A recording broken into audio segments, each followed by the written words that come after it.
За бүгдээр өнөөдөр дөрөв дэх хичээл рүү орцгоё. Цэвэрлэгдэх хэрэгцээ гэдэг аа, хэсэг байгаа. Тэгээд сэдвийн юм өгсөн ч гэсэн бас онцгой өөр сэдвүүрээ холно. Тэгээд та бүдс Библийг гаргаад бас цог өөртөөс уншаарай гэж уриалж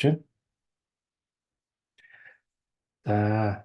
За бидэнд даалгагдсан үүрэг байгаа. Тэгээд юу бол Марк намын 16 дугаар сүүлийн бүлэг дээр хэлэхдээ Есүс хэдэнд бүх дэлхийгээр явж сайн мэдээг бүх бүтээл тунхлахтун хэн итгэж баптизм мөртөн тэр аврагдах болно, харин итгээгүй хүн нь яллагдах болно. Итгэгчдэд энэ тэмдгүүд дагалдана. Миний нэрээр тэр чөтгөрүүдийг зайлуулж шинэ хэлээр ярина. Тэд могоог барина. Тэд өгүүлэх ямар ч юм уусан тэрэнд нь хор болохгүй. Өвчтөе хүн дээр тэд гараа тавьвал итгэнэ гэж айлтлаа. Тэд явж газар сайгүй тунхалжээ. Эзэн тэнтэй хамт ажиллаж үгийг дагалдах тэмдгүүдээр баталж өгчээ гэж байна. Тэгээ Есүс яг дээшээ руу очихоосоо яг хамгийн сүүлд явахаа өмнө хүн нэг бүрт өгсөн тушаал нь бүх дэлхийгээр яваа. Хаасаг бүх хүмүүстээр очиод сайн мэдээг бүх хүмүүст тунгаал. Сайн мэдээ нь бидний гэм нүглээс болоод бид бурхны өмнө туйлын хүлээж авахшгүй гэмтэй хүмүүс үлээ. Харин бурхан биднийг үнэхээр хайрлсан тул өөрийнхөө хүү хүлгээсэн байгаа. Хүний хүү энэ дэлхий дээр хүний биеийг өмсөж ирээд бидний төлөө залхмаа дээр цавлагдаад үхээд мөн дахин амьлалтад бид итгэсэн итгэлээр нарыг бид аврагдах юм аа. Энэ бол сайн мэдээ. Бурхан бидэнд хайртай бөгөөд бурхан бидэнд хамгийн сайн сайхан зүйлсийг илгээсэн. Үнэхээр эзнээс ирсэн сайн мэдээ лээ. Үүнийг бид үнэхээр сонсоод үүнийг бид үнэхээр энэхүү сайн мэдээг бид босод бүх бүтээл тунгалсан бидний үүрэг даалгавар юм аа. Тэгээд хэн итгэж баптизм мөртөн тэр аврагдах болно гэсэн байна. Итгээгүй хүн яллагдах болно гэсэн байгаа шүү. Тэгэхээр итгэсэн хүн баптизм мөртөө болсон тэр хүн аврал ирнэ гэсэн байна. Энэ бол бидний хийх үндсэн одоо бидний дуудлага бөгөөд хүмүүний бүрүүл энэхүү тушаалын энэхүү дуудлагын нэг хэсэг болоод бид нар явж байгаа үлээ. Харин энэхүү дуудлагыг бас биелүүлэхэд явж байхад бид нарт энэхүү хүн нэг бүр яг бүх үтэл сайн мэдээг тунгална гэхээр яг бүхэл бүтэн одоо бид харах юм бол Billy Graham гэж сайн мэдээ тараагч хүн 200 сая бараг хүн дээр яг очиж бие махан биеэрээ очиж хүмүүс сайн мэдээ тараасан. Эсвэл 100 сая хүмүүс радиогоор тараасан гэдэг тийм ерөөдөө түүний амьдралын туршид гаргагдсан хэсэг нэг үйл яг тиймэрхүү байгаа. Тэгээд үүнээс харж байгаа юм бол ихтэй Billy Graham-ийн яг тэр crusade буюу маш том цугларалтууд болж байгаад арын албаны баг гэж маш олон хүмүүс байсан байгаа. Стадионд болох газрын зохион байгуулалт бүтээн бас мөнгө санхүүгийн олж өгнө. Маш олон санхүүгийн хамтрагчтай байгаа. Тэгээд мөн сандлуудын тавина, микрофоны янзлна гэдэг. Тэгээд тэнд харах юм бол тэр нэг сандал тавьж байгаа хүн мөн арднаас тэрхүү микрофоныг янзалж байгаа хүн бас эсвэл тэр мөнгө санхүүгээр дэмжиж байгаа тэр олон хамтрагч тэгээд эдгээр хүмүүс сайн мэдээний үйлчлэл хамт тунгалахад оролцож байгаа. Үүний адил бид Христийн бие тул бүгдээ хамтдаа таны хийж байгаа үйлчлэл чинь өөрөө сайн мэдээний мэдээнд оролцож байгаа нэг үйл явдал шүү. Ингээд бид эзний дуудлагыг сонсоод яг тэрхүү өдрөмжийн дагуу бид нэгээр даган дуурайж зөв явж байхад тэрхүү сайн мэдээ нэгээр тунхлагддаг юм аа. Харин өөрсдөө хорой юм уу, махан биеэр юм уу, хүний ухаанаар эсвэл шашинлаг байдлаар болов эзний бас дуудаагүй талбарууд дээр дуудаагүй зүйлсийг хийх нь тэр нь хүн өөрөө үйлчлэл гэж бодсон боловч яг бодит байдлаар эзнээс өгсөн зүйл биш ах боломжтой. Энэ нэг хэрвээ яг пастораа гэсэн бол тэр нь байна. Хэрвээ нэг бизнес хийх бол тэр яг тэрийг л энэ залбирдаг нэгэн залбир нь мацугаар тэр мацугаар нь өгдөг нэг нь өгөх буюу яг бусдыг ингээ босгон байгуулдаг нэг нь үнэхээр яг тэр үйлчлэлүүдээ тэр үгсээ тэтгэх үнэхээр хүн нэг бүр хийх болно. Харин энэхүү бид яг бид сайн мэдээний үйлчлэл хийж явж байхад бид нар эзэн бурхан бидэнд зүгээр орхиогүй харин юу гэсэн бол энэ тэмдгүүдийг дагалдаг гэсэн байгаа. Тэр юу гэвэл Есүсийн нэрээр бид хүмүүс бид чөтгөрүүдийг зайлуулна бид шинэ хэлээр тэнгэрлэг хэлээр ярина гэсэн. Могоог барина. Тэд өгүүлэх ямар ч юм уусан тэрэнд нь хор болохгүй. Өвчтөе хүн дээр тэд гараа тавил итгэнэ гэж альтлаа гэж. Энэхүү тэмдгүүд буюу одоо бэлэг авиацуудыг хүмүүстээ өгсөн байгаа. Тэгээд энэ эзэн бурхан өөрөө хүссэнчлэн хүмүүн болгонд өгсөн. Тэгээд энэхүү яавал итгэгчдэд нь Христ итгэдэг хүн нэг бүрт энэхүү тэмдгүүд дагалт байгаа. Тэгээд ямар тэмдэг таална вэ? Тэд чөтгөрүүдийг зайлуулж шинэ хэлээр ярина гэж байна. Тэгэхээр Есүсийн нэрээр ямар ч хүн чөтгөр чи зайлахад хүнээс зайлдаг байгаа. Яг энэхүү оюун ухаанаараа үнэхээр би залбираад би хөөхөд энэ зайлуулагдах юм байна, цэвэрлэгдэх юм байна гэдэг тэрхүү эрх мэдлээ ашиглаад тэг хүмүүнийг бүр залбирахад энэ нь үнэхээр биелэх юм аа. Тэгээд бас өвчтөе хүн дээр тэр гараа тавил итгэнэ гэж альтлаа гэсэн маа. Тэгэхээр өвчтөе хүн байна уу? Тэрэн дээр гараа тавил яна чинь итгэвч хүн нэг бүр тэрэн дээр гараа тавил итгэнэ гэж альтлаа гэж байгаа. Аа бид бас нэг виртуалаар одоо яг ингээд яг махан биеэр уулзаагүй ч гэсэн ингээд холын зайнаас нь залбираад энэ болохоор бас өөр төрлийн тослогоодаг. Яа на 100-ын дарга боол нь өвчтөй байна гэсэн чинь та үг хэлээж гисэн чинь ийм итгэлийг би харсангүй гэл за зарцж итгэрсэн ингээд илэнгууд тэр итгэлийн тэрхүү зайнаас яг гар тавихгүйгээр бүрхгүйгээр залбирч байгаа тэр итгэлийн дагуу болж байгаа. Ер нь яг итгэлийн дагуу бол хэрвээ хин нэгний төлөө ингээд бүр яг ингээд итгэлтэйгээр залбирахад л яг энэхүү эрх мэдлээ мэдээд надад ийм тэмдгүүд өгсөн. Би яг өчтөө өндөр гар тавил идэгнэ гэгээд гэсэн тэрхүү оюун ухаан дотроо ингээд бүрэн хүлээж авсан. Тэр итгэлтэйгээр залбираад хүний дээр та гар тавихад тэр хүн итгэрдэг байгаа. Энэ бол эзнээс өгсөн эрх мэдэл байгаа шүү. Тэгээ бид харах юм бол яг ингээд Марк номын хамгийн сүүлийн ишлэгийг харах юм бол яг үүнээс үүдий дараа яасан бол тэд явж газар сайгүй тунхалжээ. Эзэн тэндээ хамт ажиллаж үгийг дагалдах тэмдгүүдээр баталж өгчээ гэсэн байна. Тэгээ тэр хүмүүс явсан байгаа байхгүй ийш тийш маш их явсан. Монголчууд бид нар бол маш нүүдэлж хаардаг юм. Энэ газараас нөгөө газар руу ингээд нүүх нэгтгэж их төвөгшөөгд байдаггүй. Үнэхээр нүүх хөстэй бол үнэхээр нүгэл яваад өгдөг. Эзэн дуудсан бол үнэхээр яваад өгдөг байгаа. Тэгээд яг ингээд бид нүүдэлж хаардаг юм шиг тэр бас тухайн үед байсан дагалдагчдаас үнэхээр яваад гадар сайгүй үгийг тунхалсан байгаа байхгүй. Сайн мэдээг үндэстэн мөр тунхалсан байгаа. Харин энд юу болсон бэ? Хүмүүс ингээд зүгээр явах биш ингээд явж байхад эзэн бурхан тэдэнтэй хамт ажиллаж гэж байгаа. Тэгэд яасан бэ гэвэл бурхантай хамт бид хамт ажиллаж байгаа. Хамт ажиллаж байгаа. Тэгээд тэдний ярьж байгаа үгийг нь бас дагалдаг тэмдгүүдээр бас баталж өгчээ гэсэн байгаа байхгүй юу. Тэр тэмдгүүд хүмүүст өгөгдсөн байгаа. Зүгээр нэг яриад зогсохгүй бас дагалдаг тэмдгүүд ирсэн тул тэрхүү тэмдгүүдийг аваад тэрхүү тэмдгүүдтэйгээ хамт эзний үг батлагдаж эзэн хамт ажилласан юм аа. Тэгэхээр бид нар ингээд сайн мэдээний үйлчлэл хийж байхад хин нэгний төлөө залбирч байхад хин нэгний төлөө эзний дуудсан дуудлагыг хийж байхад эзэн бидэнтэй хамт ажилладаг юм аа. Эзэн үнэхээр цуг ажлыг хүлээн түүний хүссэн хүлээн үүний дараа нэг би хийн гэхээс илүү эзэнд өргөөд яг таны дуудлагыг би хийж байна. Та нэгүслээрээ та энэхүү зүйлийг хийж өгөөрөө. Харин би зүгээр надад өгсөн тэрхүү жижиг зүйл би хүн дээр гар тавина. Би залбирна. Би өнөөдөр одоо сургалт тэгээ хий гэсэн та одоо би нэг хийж нэгэд өгж явахад эзэн өөрөө нэгүслээрээ буулгаж эзэн өөрөө тэр бүх зүйлүүдийг хийдэг байгаа шүү. Тэр энэ түүнд бид нар итгэж түүний дуудлагыг бид нараас биелүүлж гэдгээс хүлээн зөвшөөрөөд тэрхүү дуудлага дээрээ бид нар бат зогсоод урагшаа явна бидний үнээр дуудлага хийх ёстой зүйл юм аа. Тэгэхээр зөвхөн эзний ажлыг төрүүлж орж хийхгүй, өөрөөхөө хийхгүй, эзнийг сонсохгүйгээр хийхгүй, харин өдөр бүр эзэн бурхан өнөөдөр би яг юу хийх вэ?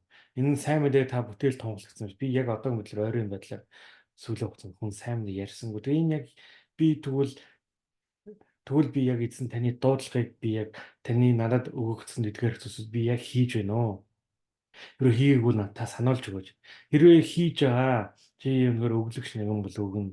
Чи хэрвээ хин нэг өнөөр одоо сайхан болгохоор дуудагдсан бол тэрийг хийн. Хин нэг нь өнөөр ямар тухайн өгөгдсөн ажил үргээ хүний бүр хийх нь хүмүүсийн бидний хийдэг дуудлага болоо.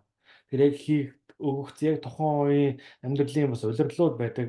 Яг зарим нэгэнд нь яг өвлийн улирал болж бас зарим нь хаврын улирал, намрын улирал, зуны улирал гэдэг шиг яг ингээд яг дөрвөн улирал байнга солигддог гэдэг утгаараа биш харин улирлууд нь болохоор хүн нэг амьдралынхаа нэг улирлаас дараагийн улирал руу шилжиж авч идэг. Шилжиж ороход итгэл хэрэгцээтэй. Тэгээд түмэнгуут нь нэг улирлаас нөгөө улирал руу оронгууд нь гинт ингээд намар яж байгаа л гинт өвөл болонгууд чинь гинт хүүтэн болоод нөгөө зузаан хувцасуудаа гарах хэрэгцээд болоод дулаалах хэрэгцээтэй болоод одоо машиныхаа дугуйг солино, машиндаа илүү сайн тос авчин тий хөлддгүү тосмоос гэх юм уу гэх мэтэр тэр зүйлсүүдийг хийх бэлтгэл гарна. Яг тухайн үед бол ингээ гинт хүүтэн болон нэг тийм тав тухтай биш байдаг шүү дээ. Аа зөв үйл болчлоо гээл. Тэгтээ ингээл тэр нь бид ингээ нэрвтэй л ясаа сайн уу өгүүл мүүл гэлэхөө. Тэгэл өвөл рүү орчин тэгээ өвөл бид нар хийх зүйлээ хийн. Өвөл бол Christmas баяр болно, шинэ жил болно, цагаан сар гэх мэт олон баярууд болно. Ос сургууль амран гэх зэрэг олон зүйлсүүд болдог. Тэр дараач өдрөл рүүгээ орж байгаа хүмүүсийн хувьд яг тийм тав тухгүй юм байна. Таны хүсэж байгаа байдлаар биш. Яг ингээрхүү яг ингээд өөр хороо байх гэдэг хүмүүс яг ингээд ерөөхдөө хүн махан биеэрээ байж хахад хамгийн сайхан тав тухтай нэ гэх юм сурж хийгээд байхгүй зүгээр ингээд л амарч яхад хүсэлтэй яг л махан бие чи өөрөө тэгж амрах юм уу тийм юм хийх дургу байхгүй. Харин бид ариун сүнстэй нийлээд бидний сүнс махан биетэй одоо майнд гэж ярьдаг бидний махан биенийхээ эсрэг харин сүнстэй хамт нийлээд эзний дуудлагыг биелүүлэхээр хамт зогсдог байгаа. Тэгэхгүй бол хэрэг махан биеэрээ сонсох юм бол юу хиймээргүй сурмааргүй байна.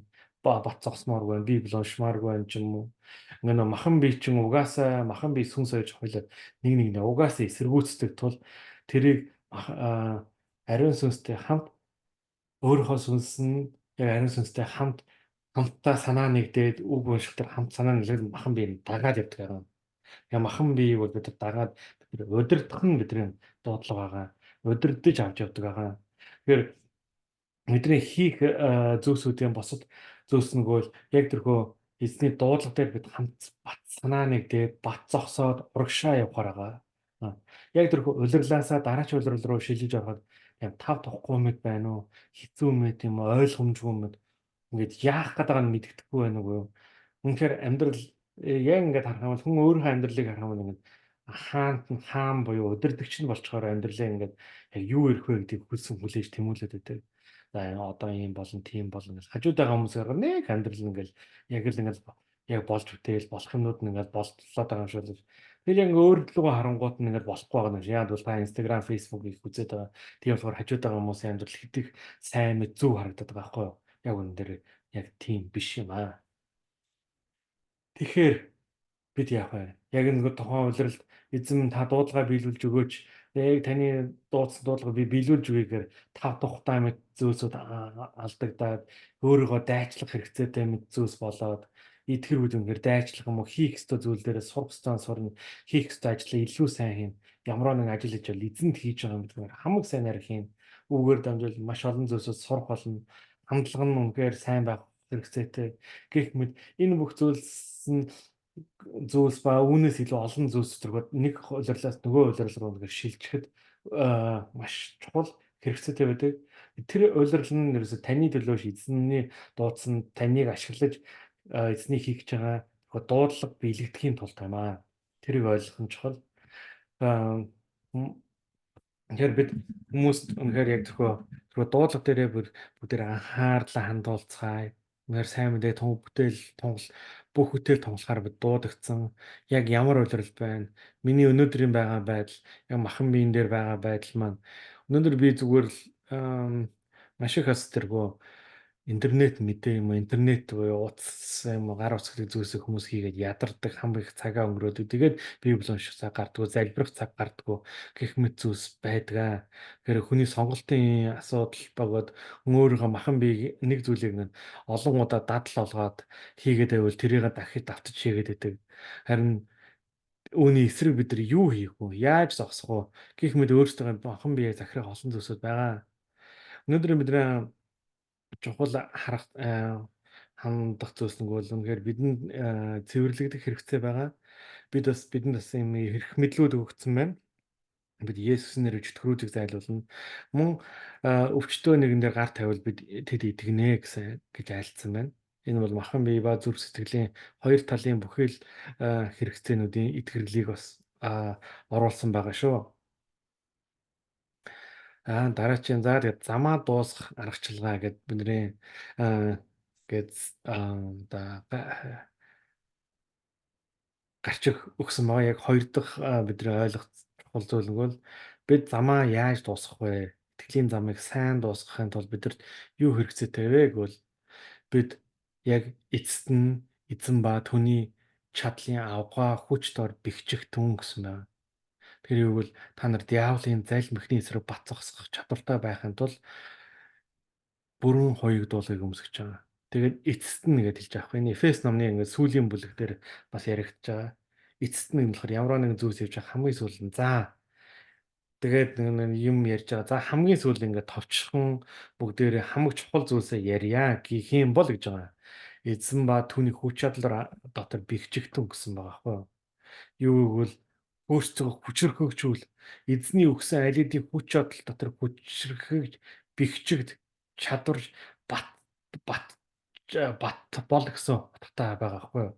Утгатай буюу яг ингэж хэлсэн байгаа. Тэгэхээр юу гэвэл та нар диаволын залмихны эсрэг бат зогсох чадвартай байхын тулд гэж. Тэгэхээр диаволын залмих байна уу гэхээр хаасаагүй байж байна. Хүмүүс өөрөө өөртөө мэдхгүй. Одоо яг энэхөө гар утсан ерөөсөө сүүлийн ерөөс Библи унших цаг гарахгүй би ерөөс Библи уншихгүй байгаа шүү дээ. Зарим нэг нь бүр үнэхээр унших ёстой gooч таг мартцсан. Нэрийг бас Библи уншвал бас зүгээр ч юм уу гэдэг. Бүр тэгтлээ энэхүү одоо диаволын залмих буюу хүмүүсийн тэрхүү допамины хэрэгцээ ба бүх хэн нэгэндээ барьцах юм уу бусдаа ингээд одоо нэг юм жирийн энгийн зүйл болцсон. Харин таны цагийг хамгийн их авч байгаа тэдгээрх ерөөсө гар утас буюу энэ скрин одоо энэ ямар нэгэн зүйлсүүдийг үзэж харж ингээд цагийг зугаатай өнгөрөөх буюу допамин биен дээр махан биен дээр нь ялгаруулдаг тэр зүйлс рүү бол үнэхээр хунсан байгаа. Энэ диаволын залмигны эсрэг бид нар яг бас махан биений нэг зүйл нэг диаволын залмих гэж та хүлээж авч болно. Эсвэл зүгээр энэ tech giant буюу том компаниудын их мөнгө олох тэрхүү маркетинг стратегийн тэрхүү аргачлал унтсан хүмүүс буюу тэр дотор байгаа хүмүүс юм аа л гэж ойлгож олноо. Тэгэхээр бид нар ямар ч зүйл олон зүйлс төр үнэн гэж байж байгаа нь харин маш олон талбар үнэн гэж байж байгаа харин тэр нь зайлмих нөгөө талаас байж байна. Диаволын залмихны эсрэг бат зогсоо гэж юм.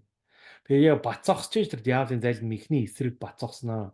Тэгээд бурхны бүрэн хоёрт дуулгийг өмсөж ич тэр диаволын залмихны эсрэг бат зогсноо. Энэ маш ойлгомжтой юм шиг болж дахин давтаж хэлж байна. Үнэхээр бүрэн хоёрт дуулгийг өмсгөн болохоор энэгүй ингээд тань зэвсэг мэсэг хэрэгтэй тэгээ. Та чи дайманд явж байгаа шүү дээ. Бид нар зүгээр ингээд гараад явдаг биш. Үнэн үргэлжлүүлэн бид нөхөд дайн тулаанд явж байгаа юм мэдцгээе. Бидний тэмцэл бол миний намайг дургу өргөсөн, над руу муухаарсан, намайг ингээд эвгүй хэлжсэн тэдгээр хүмүүс биш юм аа. Махан бие ба цусны эсрэг ямар ч хүн миний эсрэг дайсан биш юм аа. Харин харанхуй захирагчид ирэх мэл энэгүй харанхуй ертөнцийн хүчнүүд тэнгэр дэх бузар мөгийн сүнслэг хүчний эсрэг үлээ гэж. Хамаг дай моёрын сүнсний энэхүү эсрэг сүнслэг төрөх схемнуудын эсрэг байгаа. Энд бол олон хэсэг байгаа шүү захирагчид ирэх мэл гэхэд ингээд дараалалтай байгаа хгүй сүнслэг хүчнүүдийн үүний эсрэг юм аа.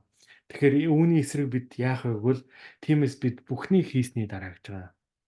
Тэгээ бүхний хийсний дараа гэдэг хэсэг дээр бид анзаарах юм бол уучлах ёстой нэгэн байвал уучлал, залбирах ёстой нэгэн байвал залбир, өргөл өргөхийн өмнө уучлах ёстой нэгэнтэйгээ уучлал, эвлэрэх ёстой нэгэнтэйгээ эвлэр, бусдад үнэхээр ялангуяа тэргүй эхнэрүүдтэйгээ зүү зохистойгоо хандах ёстой, зөөлөн сам мэд хандах ёстой бол тэд нар дээр ханд тэднийг хэврэгэн сан мэд гэж үзээд энэ үгэн дээр бол зөвхөн тухайн үед зөвхөн эмгтээчүүд хэлсэн болоо хэрвээ эмгтээ хүн бас өөр эрэгтэй хүнд хатуу хандж явал тэрэн дээрээ бас зөвхөн гэр бүлэхээс илүү хин нэг нь үнэхээр хатуу хандж явал тэр хатуу хандасаа зөөлөн хандаа хэврэгэн сан мэд тэрэн дээр яг тэрхүү ах トゥ угээ нэгэн бий гэж үздэг тул тэд нар дээр инэрл нэгүслэр хандаж тэр хүмүүсийн сул дорой байдлыг нь хүлээн зөвшөөр авч явах юм аа.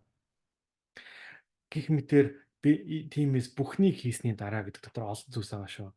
Тэгэхээр тэр уучлах, залбирах, цэвэрлэх бас үнэхээр оюун санаагаа шинчлээд би ч эзний дуудлагыг дуудагдсан шүү дээ. Би ч ариун үнэтэй Есүсийн цусаар дамжуул би үнэхээр аврагдсан, цэвэрлэгдсэн, аль хэдийн босгогдсон болохоор би яг одоо Бурхны өмнө ирж байна. Тэгээд энэ зүйлсийг хийж байна. Гэт оюун ухаанаа шинчлэн бид энэ удирлаа хүлээн зөвшөөрнө. Удирал дотроо явж байгаа бол дараа чи удирал руу шилжиж байгаа бол удирлаасаа гарч байгаа бас удирал дундаа явж байгаа бол тэр бүхий л хугацаанд танд үүнхээр хийгдэх ёстой бүх зүйлсээ хийгээрэй. Тэр бүх зүйлсээр өөрийгөө сайжруулах ёстой, өөрийгөө сургах ёстой. Сурахаар бас тэрхүү дуудагдсан яг тэрхүү сурж өөрийгөө дадлагчих тэрхүү улирал байгавал тэрнэр бат зогсоороо хийх зүйлээ маш сайнаар хийгээсэй гэж та бүдийг уриалж байна. Тэгээд бүхнийг хийсний дараа шүү. Гэх мэт гээд өнөөдрийн саяны товчхонд орцсон зүйлс ба бусад үнэхээр яг танд өдөр бүр баяр хөөртэй бай. Юунд ч буу санаа зов. Харин альва зүйл залбирлаараа болонгойлтойроо талархалтайгаар хүсэлтэйгээ бурхан мэдүүлгээ. Гэх мэт бүх нөө нэг хийх ёстой зүйлсээ хийсний дараа яах вэ гэвэл бузар муу өдөрт эсэргүүцсэн бат зогсох чадвартай байханд бол бурны бүрэн зэвсгийг авах чинь. Тэгэхээр бүхний хийсний дараа дотор байгаа бүх зүйлсээ бид нар бол хийх ёстой зүйлсүүдийн зүгээр хамгийн чухал бөгөөд байнга тэрэн дээр анхаарлаа хандуулад аль хэдийн хийчээд тэр бүх зүйлсээр хийчээ санаа зовох амар тайван баяр хөөртэй амьдрчаад дараа нь явбал бузар муу өдөрт эсэргүүцэж зогсох чадвартай байхын тулд гэж аахгүй юу. Зүгээр ингээд дайн тулаанд явж байхад ариун сүнс намагаас сүүлийн нэг хэдэн сар аливаа нэг киног үзэхэд ингээд кино цуг үзэх бүгэ зарим кино бүр үзэх урамшуулдаг. Тэгээ яг тэрхүү кинонууд донд тодорхой онцгой эдгээр зүйлсүүд байгаа. Тэгээ та хэрвээ 300 гээд кино үзчихсэн бол яг тэрхүү Спартанчуудын Спартагийн армийнхны талаар байгаа байхгүй юу? Энэ 300хан дайчин одоо хэдэн мянган Ксерксес гэдэг маш мундаг тэр айхтар хааны Персийн хааны эсрэг зогсож. Тэгэл ялаалага маш их ялаалага. Тэгээд тэр дотор нь болохоор ингээд хажуудлаас нь нэг товчхондоо ойлгосон зүйлс юм бол яг нэг грекийн нэг хідэн цэргүүд ирж байгаа. Тэгсэн чинь чи юу хийдгүү гэж чинь би гуталчанг чи юу гэж мужаан чи юу хийдгүү гэж чинь би уран зургийн юм хийдэг гэж чинь спартанчууд бид нар юу хийдгүү гэж чинь бид нар бол дайчид юм аа гэж авуу гэж орлоод байгаа байхгүй. Тэгээд ариун сүнснээс бас яг ойлгуулсан зүйлгүүл тэргүү дайчин гэсэн бүр анханасаа төрхөөс ахуулаад дайчин болцсон. Тэгээд дайн хийж явж байгаа яг 11 нас буюу яг 12 хүрэнгүүд тэр хүүхэд зэрлэг газар руу гараад тийм зэрлэг анаатнуудын тунд ингээд чон моныг ингээд ямар ч хувцсгүй ганц чаддыг өөрөө хийгээд алаад үгүй тэр нэг айхтар тэр нэг юм одоо сурах ёстой тэрхүү хэсэг байгаа байхгүй яг тэрийг хүн болгон дагдаг тэрэн дараа амар баатар ир болдог тэгээд тэр чинь жоохон хөвгтлэн шүү дээ 12 настай гэхээр яг тухайн үеийн бэлтгэлийн цаг байгаа. Тэгэхээр бэлтгэлийн цагтаа бас бид нар бас зарим хүмүүс нь явж гин үү те. Тэр бэлтгэлийн цагтаа байвал тэр бэлтгэлийн цагтаа хүчрхэгжээрээ эзний үгэн доторх хүчрхэгжээрээ яаж босгон байгуулагдах вэ?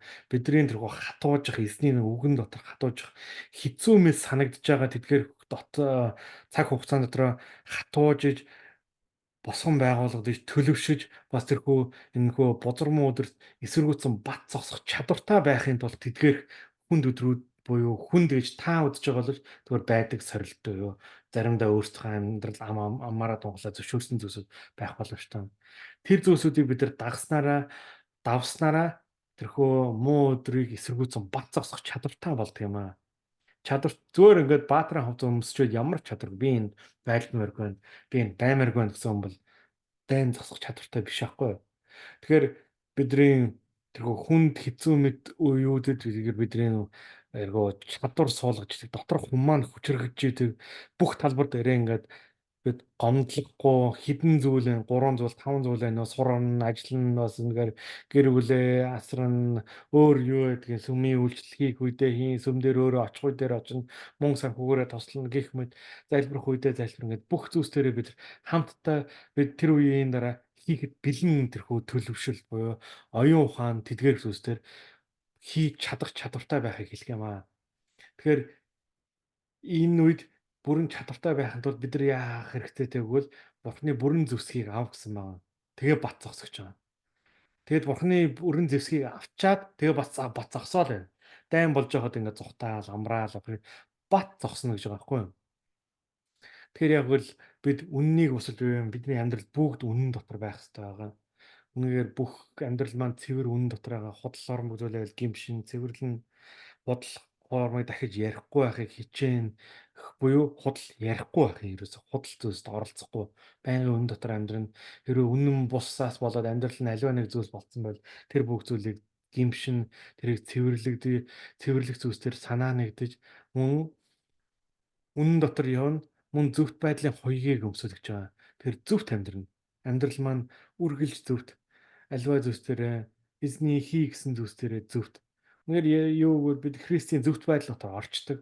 Есүсээ би таны зөвхт байдал дотор орж байна гэл бидрэг зөвхт байдал орчих. Бид Бурхны өмнө харах юм бол өөрсдөө шүлгөөр Бурхны өмнө харах юм бол бид алидийн зөвтгөгдсөн, цэвэрлэгдсэн, ариусгагдсан ард түмэн баггүй юу?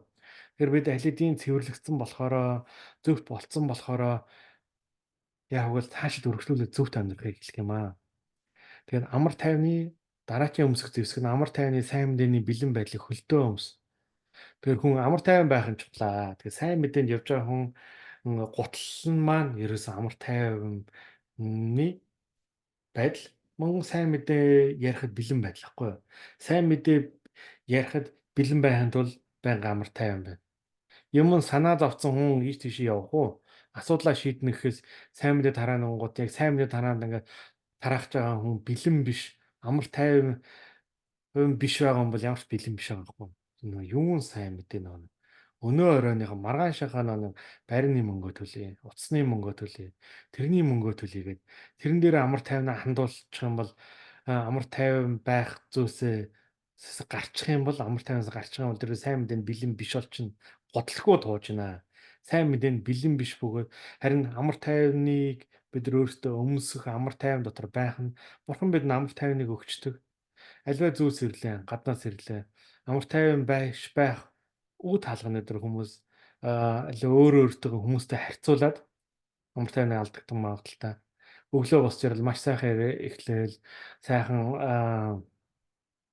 юу гэдгэлээ гэр бүлийнхэнтэйгээ цайгаа уугаал үр хүүхдүүдтэйгээ сайхан байжсэн яг гинт хоолны ширээн дээр уцаа үзэж хийсэн чинь нэг хүн шинэ машин авчиж шинэ байшин дорч энэ яхаар ингэдэг юм гээл. Тэгээд амар тайван биш байх байдлыг нь хүн өөрөө өөртөө нээх боломжтой. Харин ямарваа нэгвэл амар тайвныг биднээс нээхгүйгээр бид нар амар тайван байхыг биднээс өөртөө байлгах боломжтой юм а. Тэр нь юу гэвэл ашгүй дээ минь ээ. Танд энэ хүн ингэсэн байна. Энэ нөлөө залбираа. Энэ эзний үгэн дотор явж байгаа нь тэрхүү бүхэл ямар нэг атаархал авалва зүйлсээс бид ангид байна. Ариун сүнсээр дүүрэн явж байхад эзний дуудлагыг биелүүлээд явж байхад амар тайвныг алдагдуулах юм автахгүй, тийм рүү орохгүй, тийм цагаач өнгөрөөхгүй харин амар тайван байж авах болно. Эзэн бурхны үнэхээр үгэнд итгэж түүний дотор бат зогсож явж байхад тэрхүү сайн мэдээ бөгөөд сайн мэдээнд бид бэлэн байх юм аа. Амар тайван эзнээс ирдэг тийм сайн зүйл байдаг юм аа. Дараачих руу орцгоё. Тэгэд яадаг вэ? Эдгээр ингээд өмсөх зүйлсүүд байгаа байхгүй юу? Тэгэд үүний дараа явбал ингээд муу нэгэн ингээд дайрахт эдгээр бүхий л галт цомыг унтраах итгэлийн бамбаа. Итгэл гэдэг нь өөрөө бэлэг аваас байгаа. Эзний зүгдэг бэлэг аваас. Итгэл нь эзний үгэнд итгэх итгэл байгаа шүү. Тэгэхээр итгэлтэйгээр итгэл дотроо бид алхаж үнээр яв бөгөөд эзэн намайг хамгаалсан, эзэн намайг дуудсан ямар ч зүйл байгаа түүний үгэнд итгэх итгэл бөгөөд тэрийг бас өөрөө ингээл за итгэжээ. Итгэлийн бамбаага авчээ гэж болно. Харин яг тэрхүү яг үгэн үнэхээр эзэн намайг хамгаалнаа гэд эзний үгийг тунхлаж ингээ бат зогсож ингээ байнгын тэрийг ингээ бодож шингээд тунгааж явах нь тэр нэг итгэлийн бамбаага барьчихж байгаа байдлын нэг хэлбэр нь алж байгаа шүү. Тэгэхээр аливаа зүйлс болж байхад нэр хийж чадахгүй мэт зүйлс болж байхад эзэн намайг энэ дуудсан эзэн иш үзүүлэгчдэр иш үзүүлгээр дамжуул дуудсан нөгөө зүйлсүүдийг биелүүлс хийхээр дуудсан тул би бат зогсож урагшаа явах болноо итгэлээрээ би бат зогсож явах болноо гэж байгаа. Тэгээд дараа нь бид авралын дуулга буюу эзэн Есүс итгэсэн итгэлээр дамжуулж би аврагдсан юм аа гэд биний толгоо хамгаалдаг дуулга хамгаалдаг. Хүний бүр нэр өгөгдсөн тэрхүү дуулга нь эзэн Есүс итгэсэн итгэлээр дамжуулж мөнх амьтаа бурхантай хамт амьдрах бидний авралын дуулга байнамаа. Тэгээд сүнсний сэлэн буюу бурхны үгийг авч байгаа. Ямар ч дайнд зөвхөн хамгаалахгүй харин дайрдаг байгаа. Тэгээ миний үзсэн нэг кинон дээр бол ингээд нэг тал нь ингээд бүр байдгаа ингээд дайраад нөгөөдөл нь нэг хид хідэн сэлэмтэй ингээд байгаа. Тэрийг маш ингээд гарамгаа эзэмшиж байгаа байхгүй. Бүрэнхээр гарамгаа эзэмшээд маш ингээд маш олон зуун дайснуудыг устгаал лээж байгаа. Тэгээд бидний хувьд гэх юм бол тэрхүү дайсныг устгах сэлэм нь юу гэвэл бурхны үг. Үгийг цээжилж, үгийг унших, үгэн дотор амьдрах бөгөөд үүнийг бидний хэм маяг болгоно. Аяандаа ингээд үгийг ингээд уншаа, тэрийг цээжлээд байх юм бол бидний хэм маяг дадал болчдөг. Махан бие маань дагаад дадал болчдөг. Бурхны үгийг бид үдгээр үргэлжлүүлнэ. За яг одоо ингэж мэдрээд байна. Ямар сайн юм бэ бол яг одоо энэ үгийн эзний үгэн дээр юу гэсэн бэ? Тэр үгийг бид уншия, анхаараа, яг тэрэн дээр би анхаарлаа хандуулъя. За гэд очиж суудаг байгаа шүү. Үнэхээр бид Бурхны үгийг авч, бүрний үгийг уншиж, бясалгаж дотроо байлгаж явах хэрэгтэй юм аа. Тэгээд сүүлд 7 дахь зэвсэг буюу аа хаашиж хамаагүй Бурхны үг буюу сүнсний сэлэмжийг ойрын дайсан руу ингээ тулцсан байгаа дайсан руу сэлэмдэх сэлэм байгаа. Харин юу гэвэл 7 дахь зэвсэг нь хамаг хаасайгүй хүрдэг цаг хугацаа, орон зай, байнаас үн шалтгаалаад ажилдаг зэвсэг бол бидний залбирал байгаа. Тэгээ юу сүнс дотор цаг үргэлж аливаа залбирал ба гуйлтаараа залбирч байгаа.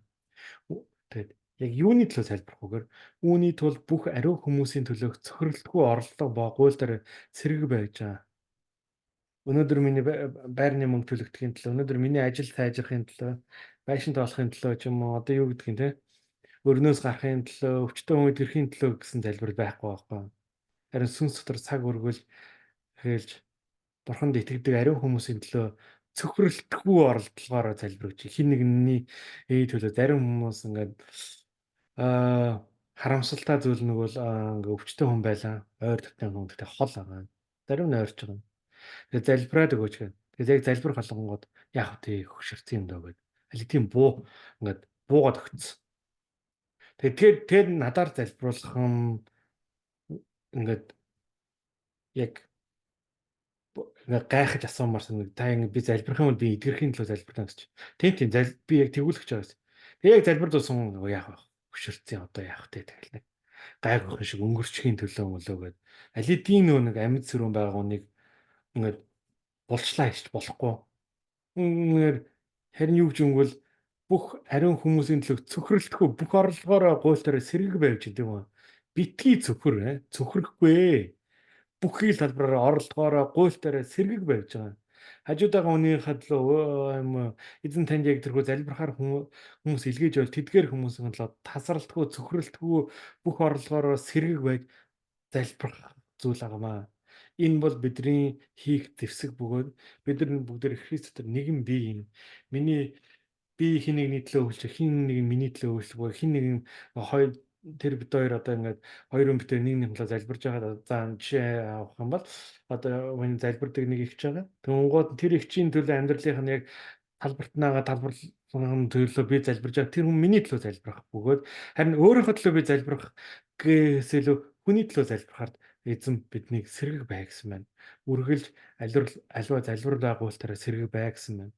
Тэгэхээр бидний энэ хөө дэлхий дээр байх цаг хугацаа маш товч тодорхой бөгөөд бидэнд эзэн алидийн дуудлагыг өгсөн байгаа шүү. Тэгэхээр энэ хүн талбар дээр бүхэн нэг бүр итгэлтэйгээр бүгдээрээ бат зогсож эзний дуудлагыг биелүүлж явцгаая гэж та бүгдийг уриалж байна. Тэгээ бас зарим санах зүйлээ босож ирээд бас сонсч болно. Би энэ хэсгийг бас бичээд авчнаа.